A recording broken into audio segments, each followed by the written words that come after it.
Hi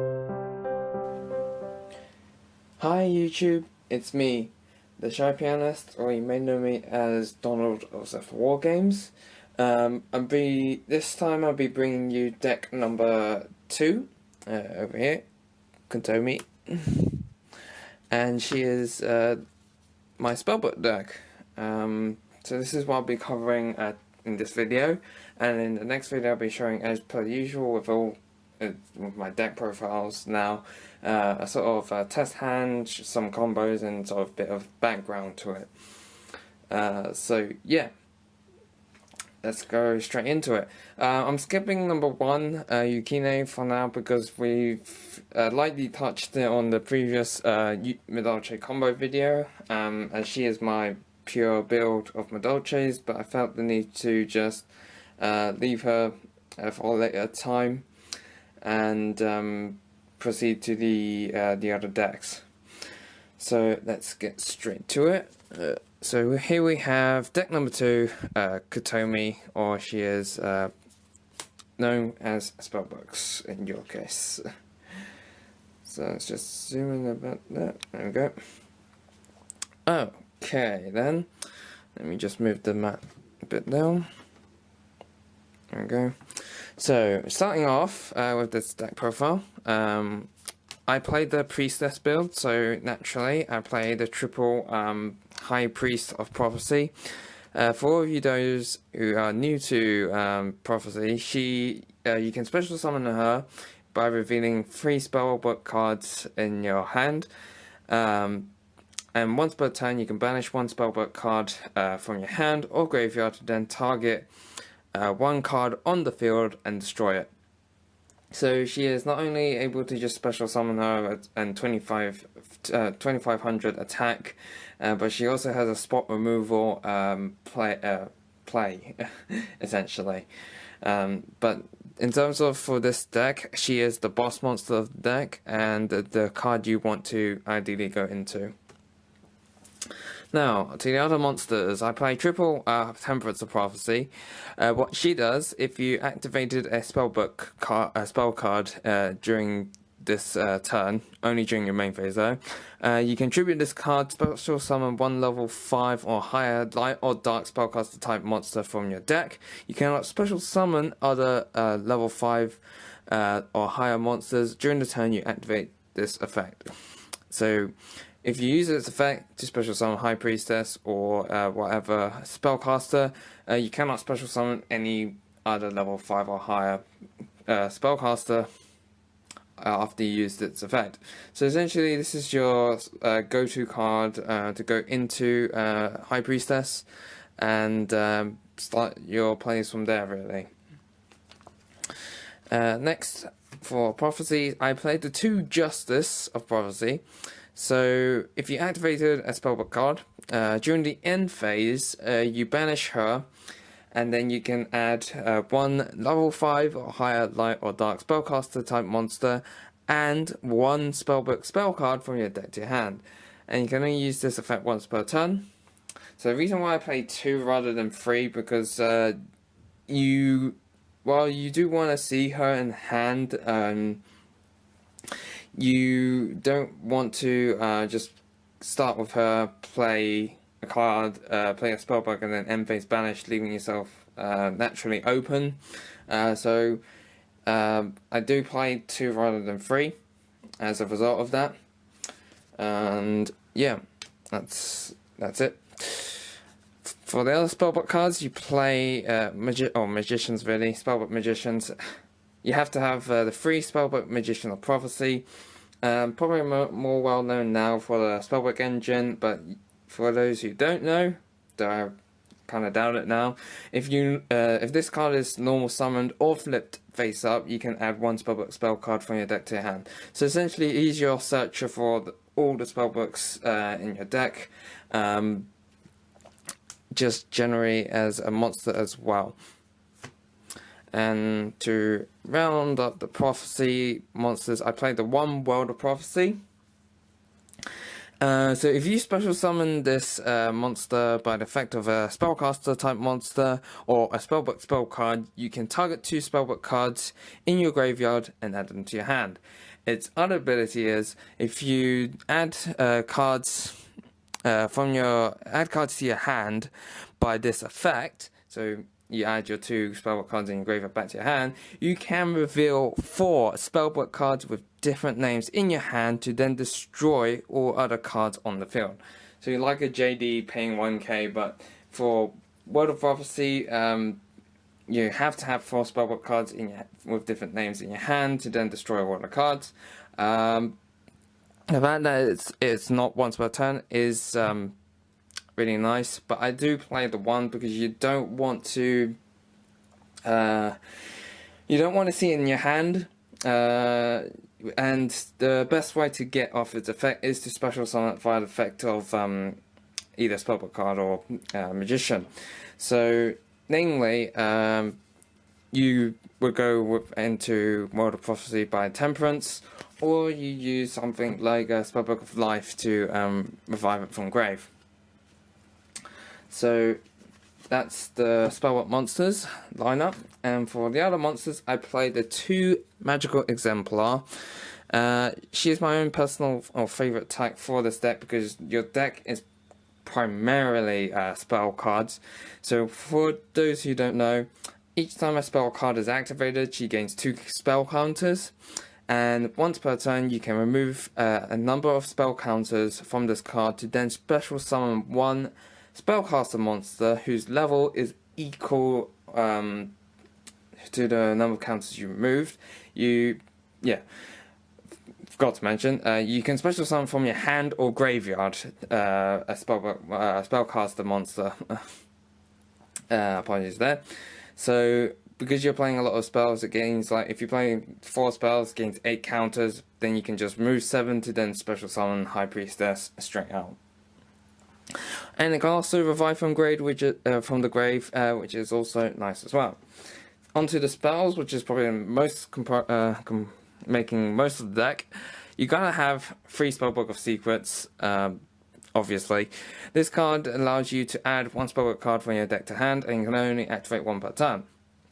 This literally searches out probably, I would say, at least a quarter of your deck, if not a quarter to a third of your deck. And the fact that it says a Spellbook card, you can also add a Spellbook Magician of Prophecy from your deck to hand as well. So yeah. Next, gotta have a triple Spellbook of Master. Now, its limitation is that you have to control Spellbook Spellcaster type monster, on the field to then activate its effect. Also, in regarding to its effect, you have to reveal 1 other Spellbook card in your hand. So you have to have a Spellcaster monster, you reveal 1 other Spellbook card in your hand to activate it. You then target 1 Spellbook normal spell in your graveyard, except itself, Master, and you basically copy its effects. So while you play Spellbook of Secrets, you then play Spellbook of Master to then copy the effect of Secrets to then search again. So you're not actually activating 2 Spellbook of Secrets, which bypasses the limitation as such. So that's 3 Master. Next, I do play triple Spellbook of Eternity.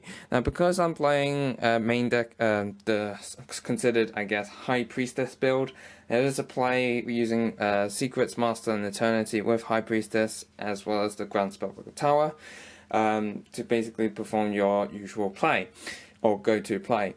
So what Spellbook of Eternity does, you target 1 of your banished Spellbook cards, spell cards, except Eternity, and then you add it to your hand. And like the others, you can only activate 1 per turn.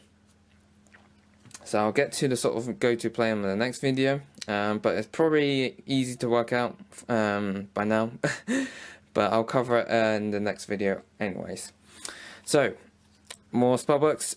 You gotta have a triple Spellbook of Knowledge. This is the draw card. The fact that You activate this, send to your graveyard one spellcaster monster you control, or one spellbook card from your hand, or face up from your side of the field, except Spellbook of Knowledge to the graveyard, to then draw 2 cards. So, as per as said, this deck comprises mainly of Spellbook cards, and the fact that you can copy it with Master basically gives you 4 cards drawn in one turn, but you do ditch essentially 4 cards in return. So this gives it a lot more consistency and play in the deck. Next, I played the 2 Spellbook of Power. The Spellbook deck doesn't really have a lot of power in terms of attack points. So Spellbook of Power, what it does, you target one face-up spellcaster type monster you control, and until the until the end phase, that monster gains 1000 attack, and if it destroys the opponent's monster by battle, you can add 1 Spellbook spell card from your deck to your hand. You can activate 1 Spellbook of Power per turn. So if you activate on a spellcaster monster, it gains 1000 attack, and for each time it destroys the opponent's monster, you add 1 spell card from your deck to your hand. Note that if your spellcaster monster can attack more than once, you get to search additional time for each monster you destroy. So, which is really nice. I played the 1 Spellbook Star Hole. So what this Spellbook does is that each time a Spellbook spell card is activated, you place 1 spell counter on this card. All spellcaster monsters you control gain 100 attack per spell counter on this card. And if this card is destroyed and sent to your graveyard, you can add 1 spellcaster type monster from your deck to hand, whose level is equal or less to the number of spell counters that was on this card. So basically, I played the 1 because you don't really want to see it in your hand too often, though it's a very nice booster for attack. But the way I mainly do is always search off with secret and never really want to just dead draw into it. Reason being because you want to make sure that you get the other cards for the High Priestess play, and to then basically snowball it from there.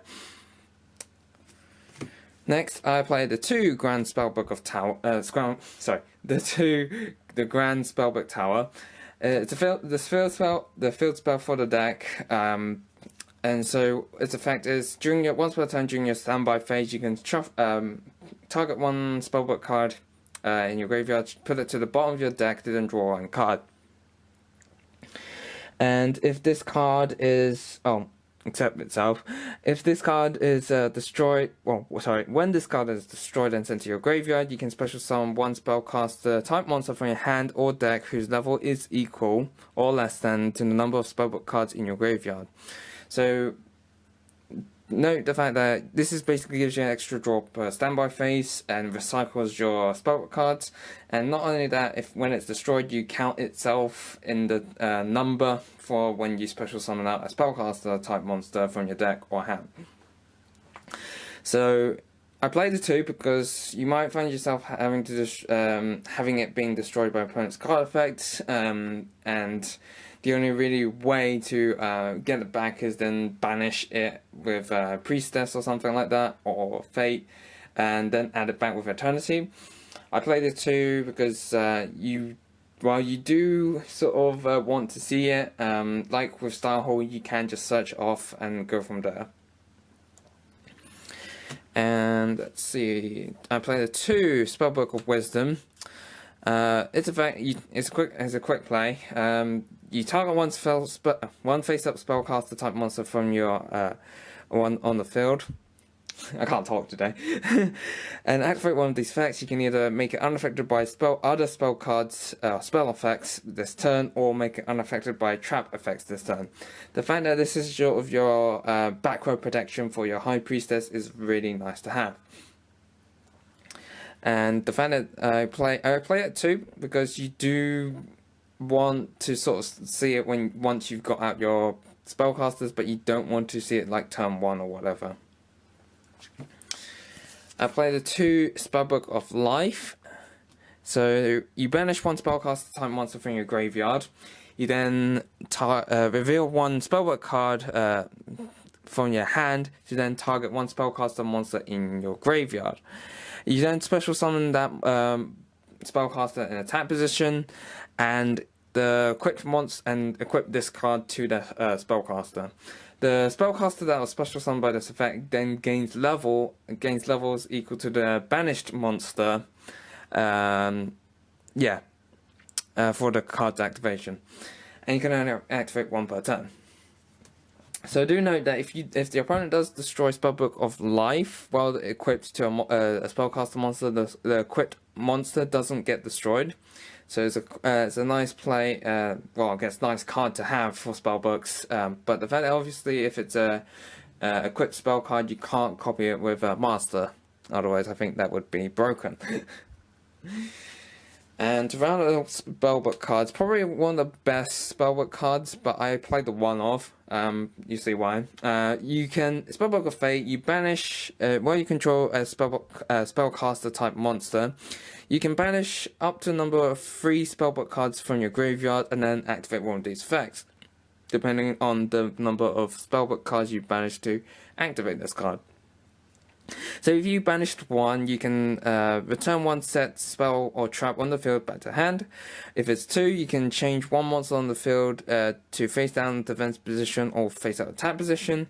And if you banish 3, you can non-target banish one card your opponent controls. Now, the reason why I play at 1 is because if you do constantly banish your spellbook cards, yes, you've got Eternity, but the way you the more number you banish is gonna supersede the number that you can return back, meaning you can put yourself in a difficult situation at times. And so unless you're playing Will of Prophecy, which then recycles your banished spellbook cards, then I advise playing this and definitely more than 1. Do note that I as I mentioned with probably the one-offs, I do just search it off from secrets if in the result that I do need to rely on this card. But yes, I played the 1. And to round up the spells, I played the 1 Raigeki for the board wipe, the new Monster Reborn, because it's really nice to revive back your boss monsters from the grave. And my own personal, favourite tech to play in the deck is Magical Dimension.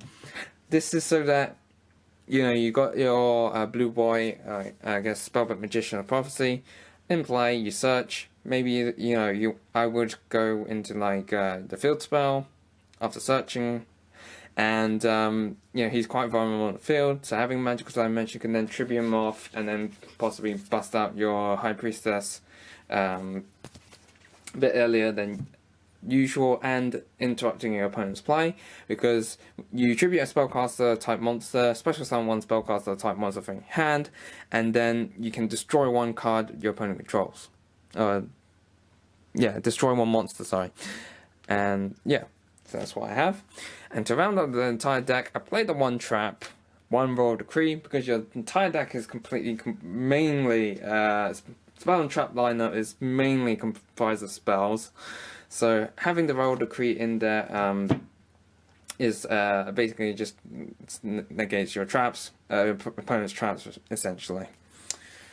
Right, on to the extra deck. Now I do note that the deck is not mainly focused on using the extra deck, so the extra deck can be very versatile in how you wish to play it.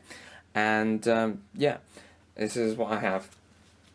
So to start off, I do for the rank 7s, because you're mainly going into High Priestess a lot.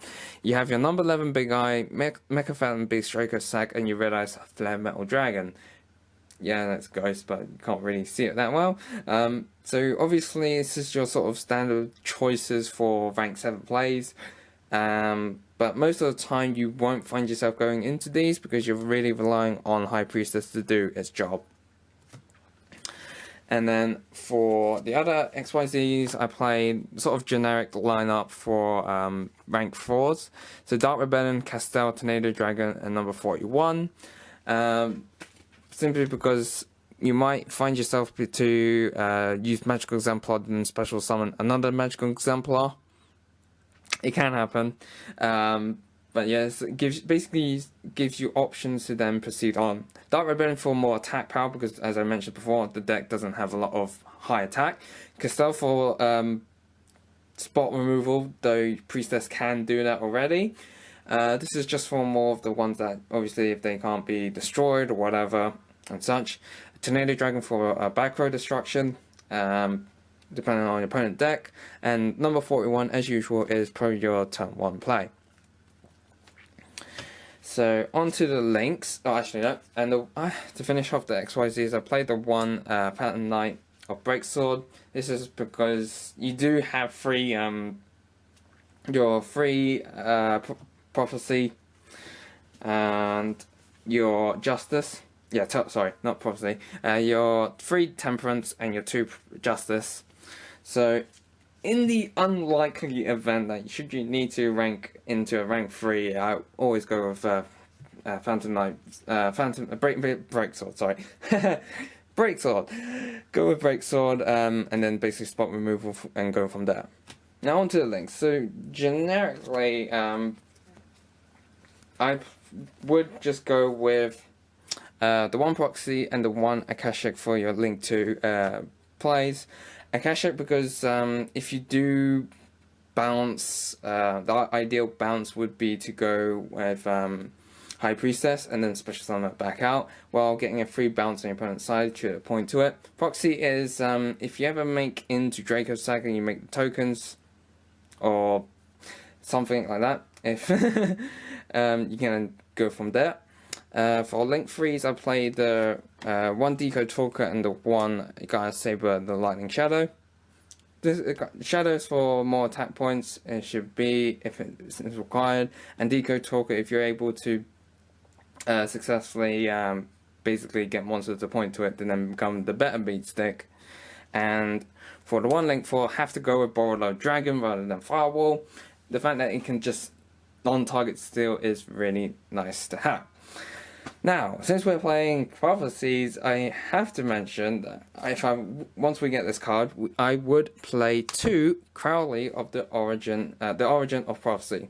So for those who don't know, when you link summon this card, which requires 2 spellcaster type monsters, you can reveal 3 spellbook cards with different names in your deck from your deck, and have your opponent randomly pick 1. You then add the one that they pick to your hand, and then shuffle the other 2 back into the deck. And you can only use this effect once per turn. Its other effect is each turn, 1 spellcaster type monster you normal summon can be normal summoned without tributing. So, in the event that should you have your High Priestess, or even if you would go as far as to having your world in hand to then, if you wish, to normal summon, this is basically a good play to go into as such.